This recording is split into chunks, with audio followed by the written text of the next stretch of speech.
अगर आप भी पिकनिक के लिए परफेक्ट जगह की तलाश में हैं तो इस बार अपनों के साथ निकल पड़िए कोका और पानीमुर की खूबसूरत सैर पर। कोका असम के पश्चिम कार्बी आंगलॉन्ग जिले में स्थित है। यह पिकनिक स्पॉट फोटोग्राफी प्रेमियों के लिए भी एक बेहतरीन जगह साबित हो सकती है। वहीं पानीमुर डिमा हसाओ जिले में स्थित है।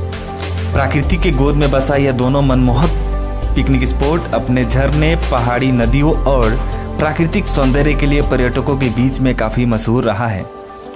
आइए सबसे पहले दिखाते हैं आपको यहाँ पर्यटकों द्वारा ली गई कुछ तस्वीरें, जिसे देखने के बाद आपका भी मन करेगा कि क्यों न एक बार इस सुंदर प्राकृतिक सौंदर्य स्थली को देखा है।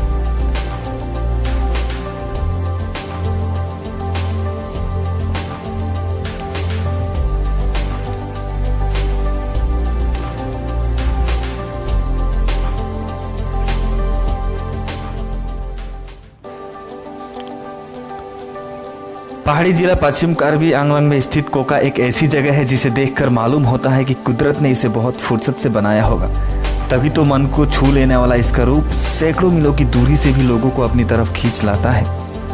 कोका की सबसे प्रसिद्ध चीज यहाँ के खूबसूरत झरने हैं, जिनका अद्भुत नज़ारा देख पर्यटक भी मंत्रमुग्ध हो जाते हैं। परिवार के साथ पिकनिक मनाने के लिए एक बेहद शानदार जगह है। कोका और पानीमुर जाने के लिए ट्रेन, बस और टैक्सी हर तरह की सुविधाएं उपलब्ध है। यहाँ पर सबसे नज़दीक रेलवे स्टेशन लंका है, जो कि कोका से करीब 30 किलोमीटर की दूरी पर है। यह स्टेशन होजाई जिले में पड़ता है। गुवाहाटी से कोका की दूरी लगभग 120 किलोमीटर है। कोका जाने के लिए सबसे सही वक्त दिसंबर से फरवरी के बीच में रहता है।